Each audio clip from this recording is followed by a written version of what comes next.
The desert evening was quiet when the human soldier, Mark Rylan, walked into the old space diner, looking for a simple meal after a long patrol. His armor was dusty, his face tired, and his hands shaking slightly from the heat of the day. He only wanted food and a cold drink. He did not want trouble. But trouble was waiting for him inside at the far corner of the diner. He saw a small alien girl sitting alone. She looked no older than 12 in human years. Her skin was a pale blue shade, covered in faint glowing lines like tiny rivers under her skin. Her long, thin arms rested on the table, and her eyes were wide and empty, like she had forgotten how to hope. Her clothes were torn. Her feet were bare. She looked like someone who had been walking for days. She had an empty tray in front of her, but no food. Every time a waiter passed, she opened her mouth like she wanted to speak, but then closed it again. She was scared to ask. She was scared to breathe. A group of alien teenagers at a nearby table began laughing loudly. One pointed at the girl.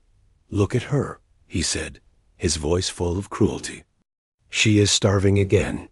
Another one threw a piece of bread on the floor near her feet. "Here, little creature.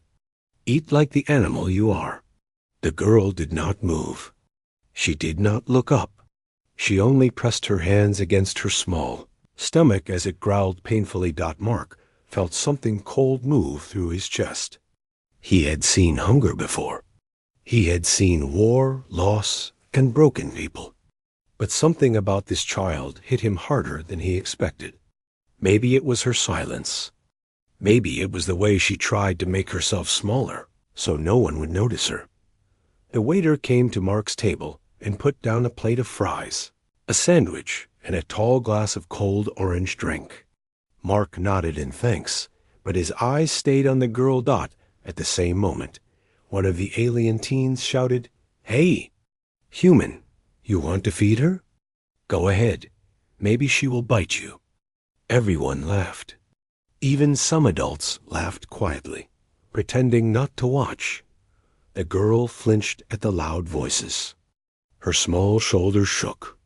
A tiny tear rolled down her cheek as she stared at the table. Mark slowly stood up from his chair. The diner became quiet. The alien teenagers whispered among themselves. What is he doing? Is he going to yell at her too? Humans are strict. Maybe he will chase her away. But Mark did not walk toward the teens. He walked toward the girl. She saw his shadow before she saw him. Her head lifted a little, eyes red and wet. She thought he might hit her, or tell her to leave, or throw food at her like the others. But he knelt down beside her instead. He placed a gentle hand on her table. "Hey," he said softly. "Are you hungry?" The girl blinked. Her lips trembled. She tried to speak, but her voice broke. I am not allowed to eat here," she whispered. "They say I am dirty. They say I take too much space." Mark looked around the diner. Everyone was watching silently. Some with fear, some with anger, some with amusement. The alien teens smirked, waiting for the human to walk away. But Mark simply smiled at the girl. "Well," he said quietly, "they don't decide that." "I do." She looked confused. "You do?" He nodded. Then he said the words that shocked everyone in the diner.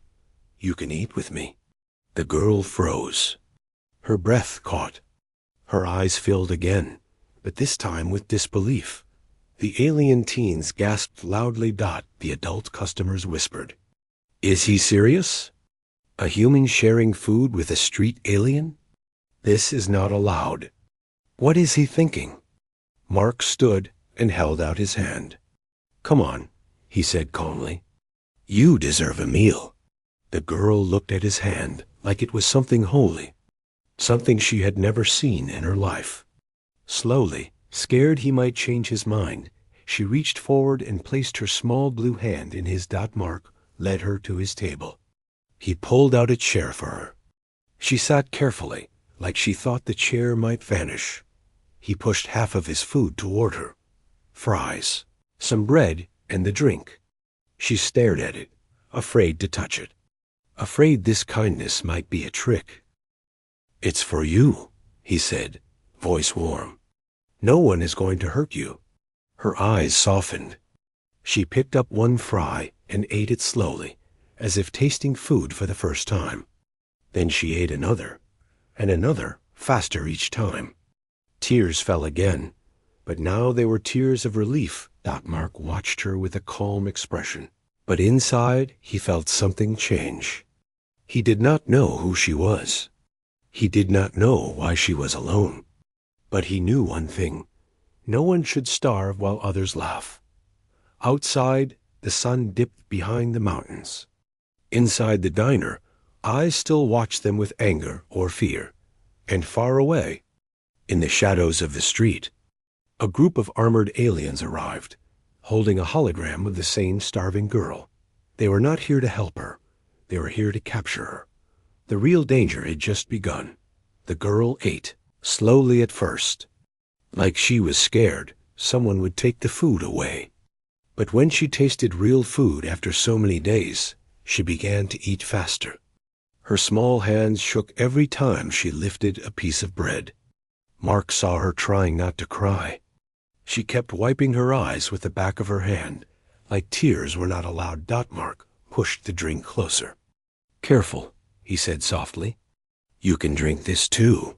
She looked at the glass with wonder, as if cold juice was something magical. She took a small sip, then another, and her shoulders relaxed a little. For the first time, she looked almost calm. "What's your name?" Mark asked. The girl lowered the glass. Her voice was small. "Lyra." "That's a beautiful name," he said. Lyra looked away. "People use it to hurt me," she whispered. "They say I don't deserve a name." Mark felt anger rise in his chest, but he kept his voice gentle. "Well, I'm calling you Lyra, and I'm Mark." Lyra nodded slowly, repeating his name quietly, like she was learning it. Mark. Around them, the diner stayed tense and silent. Some aliens whispered angrily. Others watched with cold, judging eyes. The alien teenagers who had mocked her earlier now looked confused, almost nervous. They didn't understand why a human soldier would defend a starving street girl. Mark noticed strange, blue symbols glowing faintly on Lyra's arm. They were not tattoos. They were natural marks under her skin, almost like living light. They pulsed when she got emotional. "What are those marks?" he asked softly. Lyra pulled her arm back quickly and covered it. "Please, don't look," she said with fear. "They get angry when people see them." "Who gets angry?" "My people," she whispered. "The clans. They say my marks are wrong. They say they bring danger." Mark leaned forward. "Lyra, marks don't make someone dangerous. People who hurt others do."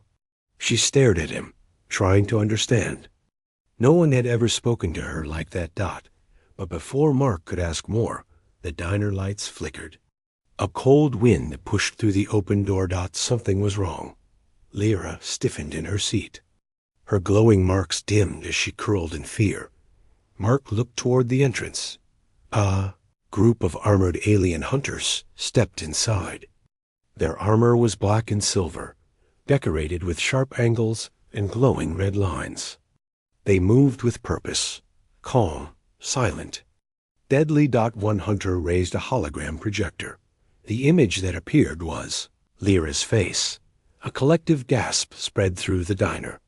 The hunter announced loudly, "We are searching for a runaway. She is dangerous and must be taken into custody immediately." Lyra dropped her drink. Her hands began to shake violently. Mark glanced at her. "Is this about your marks?" he asked. Lyra nodded slowly, tears filling her eyes. "They want me because of them. They say I belong to them. Forever." Mark's jaw tightened. He looked at the hunters again. Their eyes scanned the room. They checked every table, every corner. Lyra whispered, Please, don't tell them. They hurt people who help me. Mark placed a hand on the table between them. I'm not leaving you, he said. The hunters reached Mark's side of the diner. One scanned his armor. Human soldier, the hunter said. We are searching this area. Move aside. Mark did not move. The hunter narrowed his eyes. You heard me. Step away. Mark stayed still. What has she done? He asked calmly. That is not your concern, one hunter replied. The girl is property of the clan. Lyra's breath stopped. Property. That word had followed her all her life. Mark spoke again, his voice strong and steady. She's a child. The hunter tapped his weapon on the table. Move now, or we will move you. The diner grew colder. The alien customers backed away. The teenagers ran to the far corner, keeping their heads down. Lyra grabbed Mark's arm. Please, don't fight them, she whispered. They always win. Mark gently placed his hand over hers. Not today. Before the hunters could react, Mark reached down, lifted Lyra into his arms, and moved toward the back exit with fast, silent steps. Stop! The leader shouted. The hunters opened fire. Red energy blasts tore through chairs and tables, sending sparks everywhere. The entire diner screamed in panic. Mark shielded Lyra with his armored body and pushed through the back door into the hot desert night. They ran across the sand, the wind cutting against their faces. Lyra cried, Why are you doing this? You don't even know me. Mark kept running, breathing hard. Because no one should be hunted for being alive. Behind them, the hunters burst out of the diner and chased across the sand, their red lights glowing like angry eyes. Lyra's glowing tattoos began to pulse again, brighter this time, reacting to her fear. Mark noticed. Lyra, your marks. She shook her head. I can't control them. I don't know what I am. The hunters were getting closer. Mark held her tighter. Then we'll find out together, he said.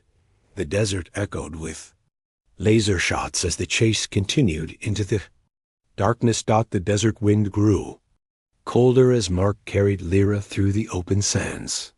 The sky above them shifted from orange to deep blue, and the first stars began to shine.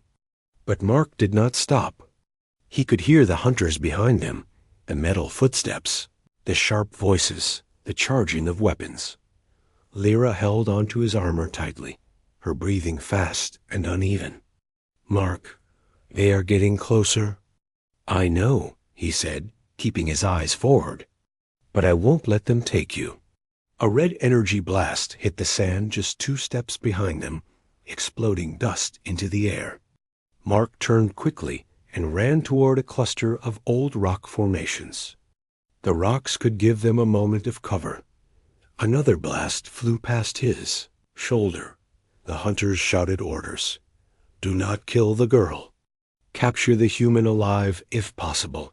Cut off their escape path. Mark ducked behind a large rock, breathing hard. He set Lyra down gently. Are you hurt? He asked. Lyra shook her head, but her eyes were full of fear. Mark, they always catch me. Always. No one ever outruns them. Mark checked his weapon. It was half-charged. Well, we're going to change that. Lyra stared at him. Why? Why help me? You don't know who I am. Mark looked at her glowing marks, now pulsing like small blue lights under her skin. He spoke softly. Maybe I don't know who you are, but I know what they are. Hunters don't chase people without reason, and they don't call children property unless something very wrong is happening. Lyra hugged her knees, shaking.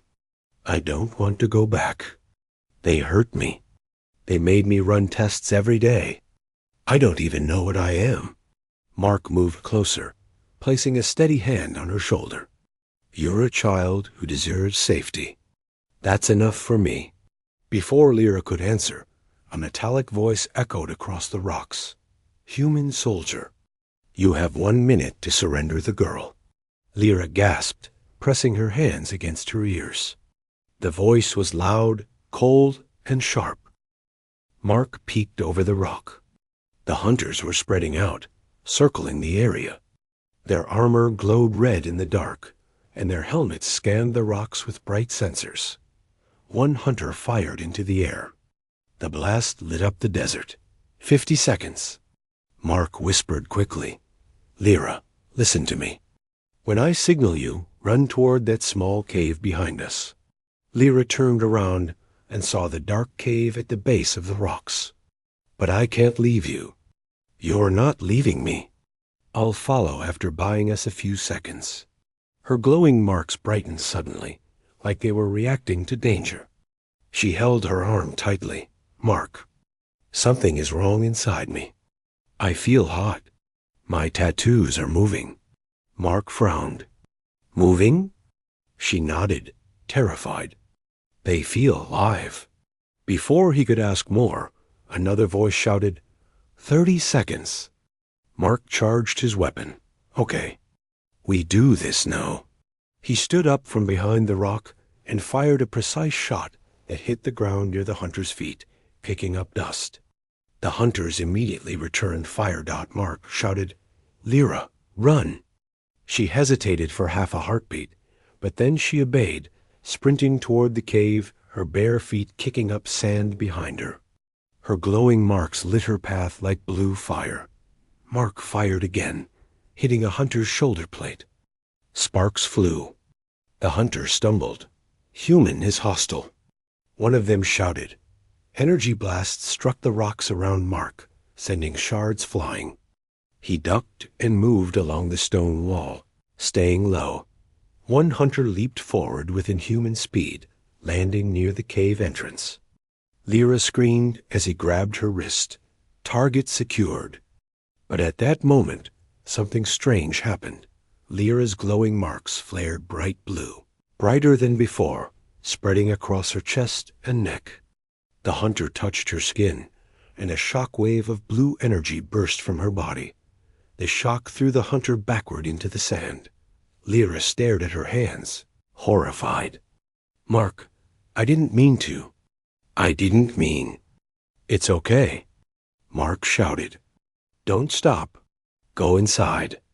She ran into the cave, trembling but safe for the moment. Mark rushed toward the fallen hunter, but another one appeared behind him. Before Mark could turn, the hunter slammed him into the rock wall. Mark growled in pain. "Your fight is pointless, human," the hunter said. "The girl belongs to us." Mark spat blood and forced himself to stand straight, glaring. "She doesn't belong to anyone." The hunter lifted his weapon. Mark closed his eyes for a second, then head-butted the hunter with all his strength.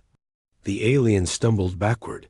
Stunned, Mark grabbed his weapon and fired point-blank into the hunter's chest armor, knocking him down. He didn't wait. He ran into the cave after Lyra.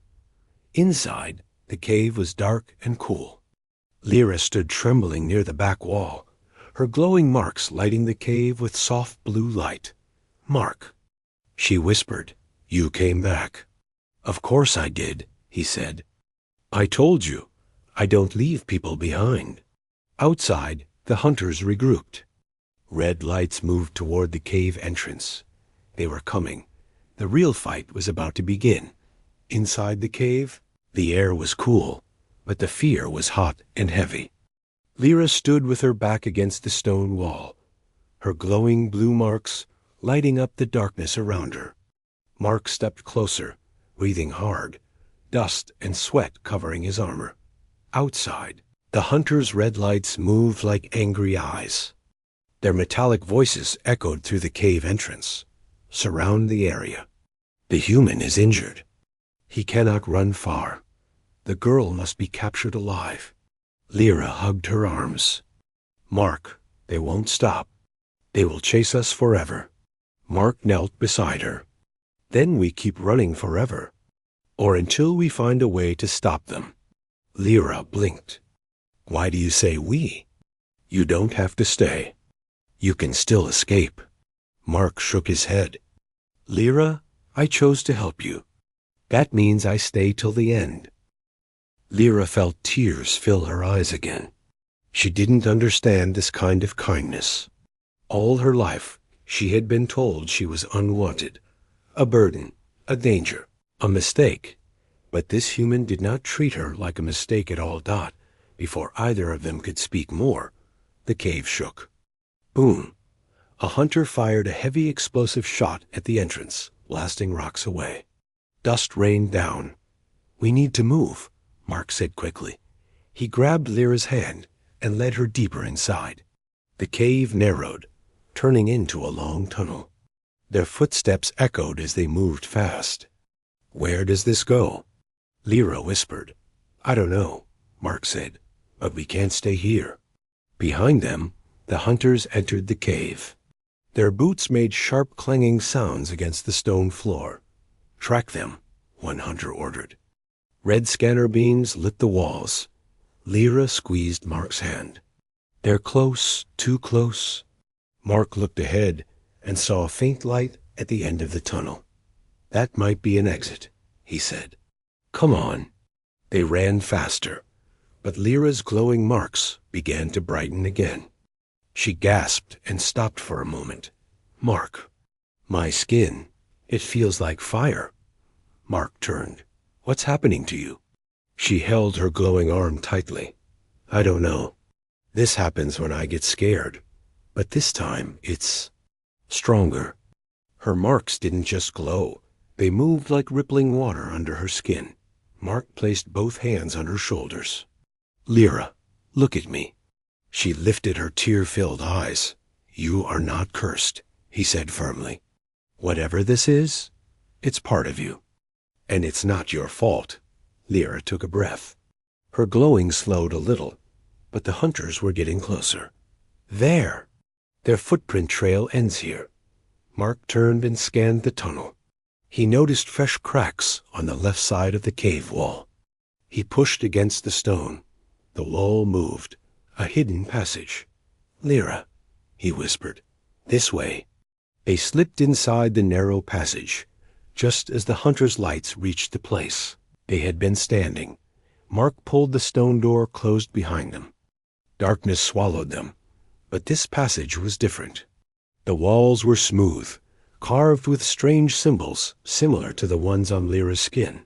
Lyra touched one carving. Her marks glowed brighter in response.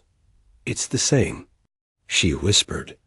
My marks, this place, they match. Mark looked around. Maybe this tunnel is part of your people's history. Lyra stared at the glowing symbols. I never knew my people. I was taken when I was small. I only remember the labs, the tests. Mark's jaw tightened. They experimented on you? She nodded, tears forming again. They said I am a lost bloodline child, but I don't know what that means. Mark placed a gentle hand on her shoulder. We'll figure it out. But right now, we need to get out alive. They followed the passage downward, not behind them. The hunters tried to break through the stone wall. Cracks appeared. Open IT. They must be inside. The passage led to a large underground chamber. At the center stood an ancient pedestal with a blue crystal floating above it. Lyra stepped closer, trembling. Mark, I feel something calling me. Her glowing marks lit up the entire chamber. Mark stayed behind her. Be careful. Lyra reached out and touched the floating crystal. A soft shockwave spread through the chamber, not violent, but warm like a heartbeat. Images flashed in her mind. Tall warriors with glowing tattoos, old temples, ancient clans, a symbol of a royal crest. She gasped and fell to her knees. Mark rushed to her. Lyra, are you okay? She held her head. I saw things. My people, they weren't dangerous. They were protectors. My bloodline was special because we could control energy. Mark helped her stand. So your marks, they're not a curse. their power. Lyra looked at him, hope shining in her eyes for the first time. Mark, I think they want me dead because I am the last of that bloodline. Before Mark could respond, the chamber shook violently. The hunters had broken through. Targets located.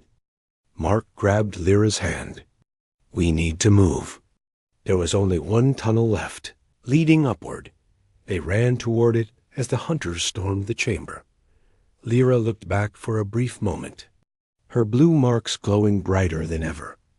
Mark tightened his grip on her hand. Don't stop, he said.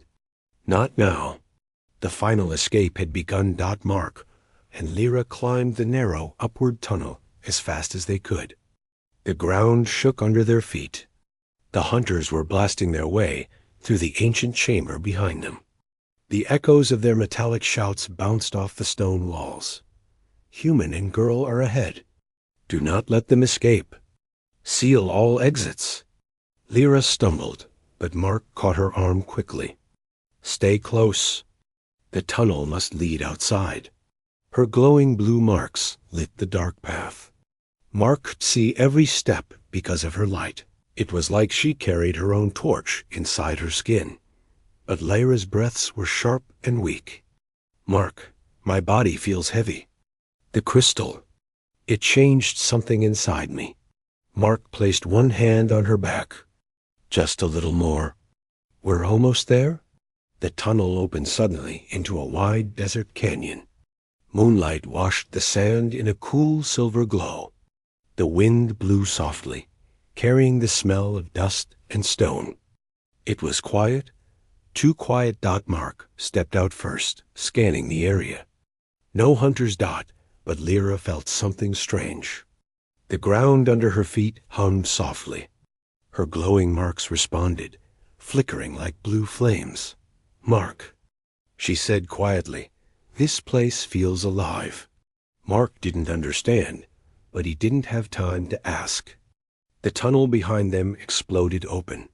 The hunters marched out, their armor glowing red in the moonlight. Their leader stepped forward, tall and cold, a long spear-like weapon in his hand. Lyra's body shook with fear. They found us. Mark moved in front of her without hesitation. The leader spoke in a deep voice. Human, move aside. The girl is an ancient weapon. She must be controlled. Mark pointed his weapon at them. She's a child, not a weapon. She carries royal blood, the leader replied. If she awakens fully, the energy inside her could destroy entire cities. We must stop her. Lyra gasped. I don't want to destroy anything. But the leader raised his spear. Your existence is a threat. Mark stepped forward. To who? To you? Because you fear what you cannot control? The leader narrowed his eyes. Last warning, human. Surrender her. Mark tightened his grip on his weapon. No, the hunters charged. Red laser shots filled the air. Mark pushed Lyra behind a large stone and fired back. Sand exploded around them. Rocks shattered. The canyon echoed with the battle's fury. But Mark was only one man. He hit one hunter in the leg, another in the shoulder. But there were too many. 3 rushed him at once. 1 slammed him to the ground. Another kicked his side, knocking the breath out of him. Mark coughed, his vision blurring. Mark!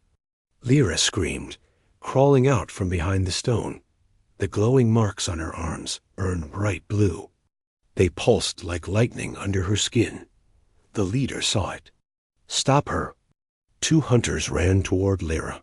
She closed her eyes, shaking with fear, but something deep inside her awakened. Her marks exploded with light. A blue shockwave burst out of her body, knocking the 2 hunters backward like rag dolls. Their armor cracked and sparked. Lyra stared at her glowing hands, terrified. Mark, I didn't mean to. Mark forced himself up, holding his ribs. It's okay. You're doing great. The hunters hesitated now.